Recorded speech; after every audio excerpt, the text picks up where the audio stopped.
जय हो भोजपुरिया समाज, कैसन बानी रहुआ लोग। दोस्तों, कुछ दिन पहले हमने एक न्यूज़ बनाई थी जिसमें था कि एक छोटे से बच्चे को बहुत बड़ी बीमारी ने घेर रखा था और उसे 14 करोड़ का इंजेक्शन लगता तभी ठीक हो पाता। जी हाँ दोस्तों, तो बड़े दुख के साथ बताना पड़ रहा है कि कल रात से उस बच्चे की तबीयत और अधिक ख़राब हो चुकी है। दोस्तों, 5 महीने का टाइम मिला था 16 करोड़ इकट्ठा करने का, पर 5 महीने बीत चुके हैं। तो दोस्तों, सुपर स्टारों ने मिलकर भी उस बच्चे की जान बचा नहीं पाए। जी हाँ दोस्तों, कल रात से उस बच्चे की तबीयत बहुत ख़राब हो चुकी है, अयांश की।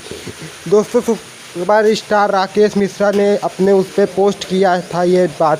तो दोस्तों, सुपर स्टारों ने मिलकर भी इस बच्चे को नहीं बचा पाई। अगर आप लोग कुछ मदद करना चाहते हैं तो अभी भी कर सकते हैं, कुछ पैसा डोनेट कीजिए। जी हाँ दोस्तों, तो इसी तरह ट्रेंडिंग न्यूज़ जानने के लिए हमारे इस चैनल को सब्सक्राइब कर लीजिए, क्योंकि हम अपने इस चैनल पर इस तरह की सबसे पहले ट्रेंडिंग न्यूज़ आपको देते हैं। मिलते हैं नेक्स्ट वीडियो में, तब तक के लिए जय हिंद, जय भारत, जय भोजपुरी समाज।